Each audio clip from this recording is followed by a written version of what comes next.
নমস্কার বন্ধুরা, সকলে কেমন আছো? আশা করি সবাই খুব ভালো আছো। আজকে তোমাদের জন্য একটা একদম অন্যরকম রেসিপি নিয়ে এসেছি, যেটা একসময় আমাদের বাংলার একটা খুব প্রিয় রেসিপি ছিল, কিন্তু এখন মানুষ বাড়িতে বানায় না বলে আস্তে আস্তে হারিয়ে যাচ্ছে। তো সেরকমই একটা রেসিপির নাম হচ্ছে তেলকপি। এই তেলকপির রেসিপিটা কিন্তু শীতকালে যারা ফুলকপি খেয়ে খেয়ে বোর হয়ে গেছো তাদের জন্য আমি নিয়ে এসেছি। এটা একদম অন্যরকম স্বাদ হয়, তাই তোমরা এটা কিন্তু এবার ট্রাই করে দেখতেই পারো।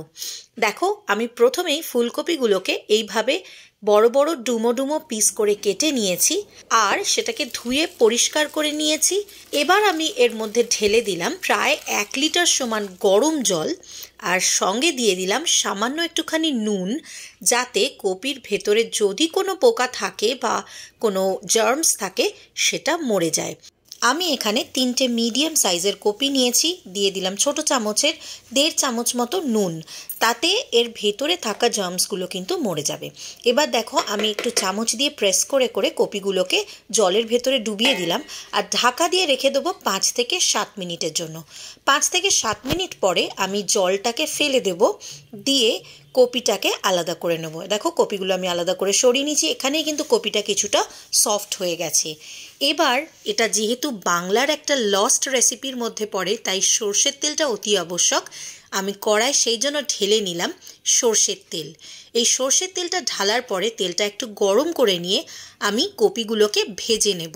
তবে সবকটা কপি আমি একসাথে ভাজবো না, আমি কিন্তু ব্যাচে ভাজবো বা অল্প অল্প করে ভেজে নেব, কারণ আমার এখানে অনেকটা কপি রয়েছে। তোমরা যদি অল্প কপি দিয়ে করো তাহলেও কিন্তু একবারে ভেজে নিতে পারো।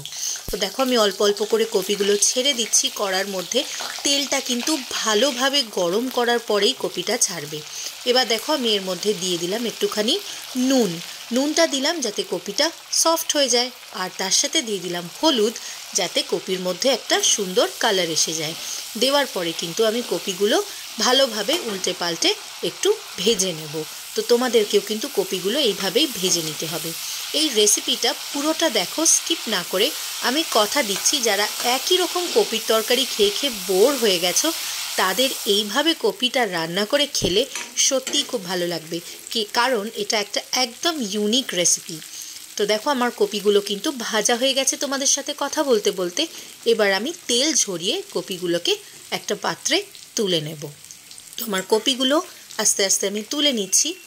আমার কাছ থেকে এরকম সুন্দর সুন্দর লস্ট রেসিপি যদি তোমাদের পেতে হয়, তাহলে আমার channel test and travel with Sharmi অতি অবশ্যই সাবস্ক্রাইব করো, পাশে থাকা বেল আইকনটা প্রেস করো, আর তার সাথে সাথে অল বাটনটা প্রেস করে দিও, যাতে আমি যখনই কোনো রেসিপি নিয়ে আসবো তোমাদের জন্য বা কোনো ট্রাভেল ব্লগ নিয়ে আসবো তোমাদের জন্য, তোমরা যেন সেটার আপডেট সঙ্গে সঙ্গে পাও। তো চলো দেখো, তোমাদের সাথেই কিন্তু কথা বলতে বলতে আমার একটা ব্যাচে কপি ভাজা হয়ে গেল।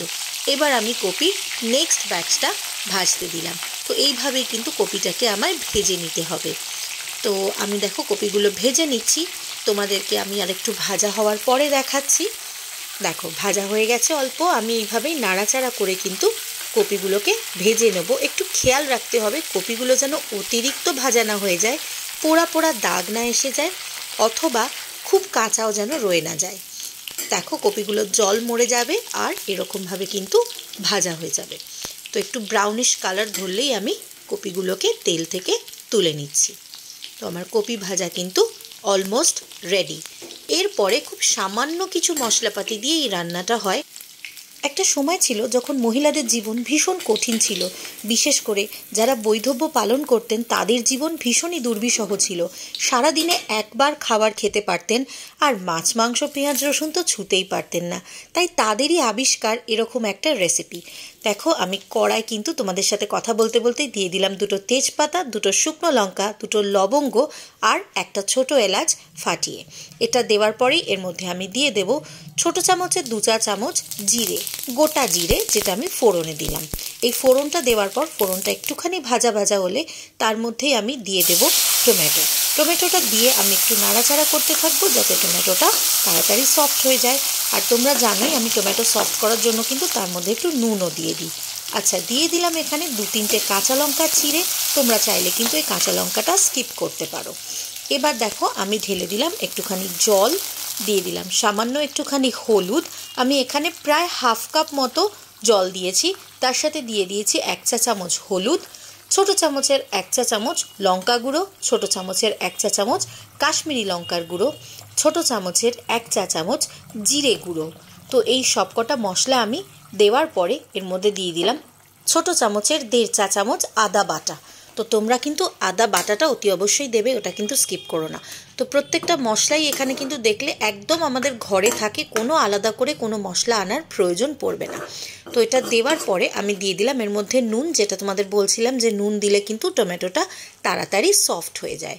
তো নুনটা দেওয়ার পরে আমি একটুখানি নাড়াচাড়া করে নেবো যাতে টমেটোটা তাড়াতাড়ি সফট হয়ে যায়। সত্যি আজকে নারী স্বাধীনতার যুগে আমরা ভাবতেই পারি না একটা সময় মহিলাদের জীবনটা কতটা কঠিন ছিল। দেখো এর মধ্যে এবার আমি দিয়ে দিলাম কিছুটা ফ্রোজেন কড়াইশুঁটি। তোমরা চাইলে কিন্তু ফ্রেশ কড়াইশুঁটিও দিতে পারো এবং এই সময়ই দেবে যাতে কড়াইশুঁটিটা সেদ্ধ হয়ে যায়। এবার আমি এটা মিনিট 2-এর জন্য ঢাকা দিয়ে লো ফ্লেমে রেখে দেবো, একদম অল্প আঁচে মিনিট 2-এর জন্য ঢাকা দিয়ে রেখে দিলাম। তাতে কড়াইশুঁটিটাও সেদ্ধ হয়ে যাবে আর মশলাটাও কষে যাবে। মশলাটা কিন্তু এইভাবে একটু নাড়াচাড়া করে নেবে। ঢাকনাটা তোলার পরে দেখবে যখন কষে গিয়ে মশলাটা তেল ছাড়ছে, ঠিক সেই সময় ভেজে রাখা কপিগুলো এর মধ্যে ঢেলে দেবে। এই ভেজে রাখা কপিগুলো এর মধ্যে দেওয়ার পরে আমরা আস্তে আস্তে মশলার সাথে কপিটাকে মিশিয়ে নেব। যে মশলাটা আমরা কষিয়ে নিয়েছি সেই মশলার সাথে কপিটাকে ভালোভাবে একটু মিশিয়ে নিতে হবে, যাতে কপির মধ্যে ভীষণ সুন্দরভাবে মশলাটা কোট হয়ে যায়। সঙ্গে সঙ্গে কিন্তু এর মধ্যে জল একদমই ঢালবে না। এই কপিটাকে একটুখানি এই মশলার সাথে নাড়াচাড়া করে কষিয়ে নেবে, তাতে কপির মধ্যে কিন্তু মশলার স্বাদটা খুব সুন্দর যাবে। তো দেখো আমি একটুখানি নাড়াচাড়া করে এই মশলাটার সাথে কিন্তু কপিটাকে ভালো করে মিক্স করে নিলাম। এবার এই প্রসেসটা হয়ে যাওয়ার পর আমি ঢেলে দিলাম প্রায় 1.5 কাপ মতো উষ্ণ গরম জল। উষ্ণ গরম জল দিলে কপিটা যেটুকু সেদ্ধ হওয়া বাকি আছে সেটাও কিন্তু হালকা হিটে সেদ্ধ হয়ে যাবে। দেওয়ার পরে আমি একটু ভালোভাবে মিক্স করে ঢাকা দিয়ে রেখে দেবো কিছুক্ষণের জন্য, যাতে কপিটা আমার সেদ্ধ হয়ে যায়। তো আমি দেখো খুব ভালোভাবে মিক্স করে নিলাম। তোমাদের যদি এই রেসিপিটা ভালো লাগে আর আরও এরকম সুন্দর সুন্দর রেসিপিস আমার থেকে পেতে হয়, তাহলে test and travel with Sharmi চ্যানেলটাকে অতি অবশ্যই সাবস্ক্রাইব করো আর পাশে থাকা বেল আইকনটা প্রেস করে অল বাটনটা প্রেস করো, যাতে আমার প্রত্যেকটা রেসিপি তোমরা মিস না করো। তো তোমাদের সাথে গল্প করতে করতে কিন্তু আমার রেসিপি অলমোস্ট ডান। মশলা সুন্দরভাবে কপির সাথে মেখে গেছে। আমি জল ঢেলে দিয়েছি, উষ্ণ গরম জলই দেবে, তাতে কিন্তু তোমার রান্নার প্রসেসটা তাড়াতাড়ি কমপ্লিট হবে। ঢাকা দিয়ে রেখে দাও আরও 4-5 মিনিটের জন্য। 4-5 মিনিট পর ঢাকনা তুলে দেখবে, লো ফ্লেমেই কিন্তু রাখতে হবে। সরি, এটা বলতে একটু ভুল হয়ে গেল, লো ফ্লেমে রাখবে। তো দেওয়ার পরেই দেখবে ঢাকনাটা যখন তুলবে 5 মিনিট পর, তখন দেখবে তোমার কিন্তু কপিটা সফট হয়ে গেছে আর অলমোস্ট ডান। ঠিক সেই সময় গ্যাসটা অফ করে এর মধ্যে ছড়িয়ে দেবে গরম মশলা। শাহি গরম মশলা দিলে খুবই ভালো হয়। দিয়ে দেবে শাহি গরম মশলা আর ঘি, আমাদের বাঙালির যে পিওর গাওয়া ঘি, যেটা ব্রাউন কালারের হয়, সেই ঘি। আর সঙ্গে দিয়ে দেবে অল্প একটুখানি চিনি। দেওয়ার পরে একটু ভালোভাবে মিক্স করবে। চিনিটা কিন্তু এই যে তেলকপির যে হিটটা আছে সেই হিটেই গলে যাবে, তাই ভাবার কোনো কারণ নেই যে চিনিটা ডালা ডালা হয়ে থাকবে। তো একটুখানি নাড়াচাড়া করে নিলাম, নিয়ে আবার কিছুক্ষণের জন্য একটুখানি ঢাকা দিয়ে রেখে দিলাম।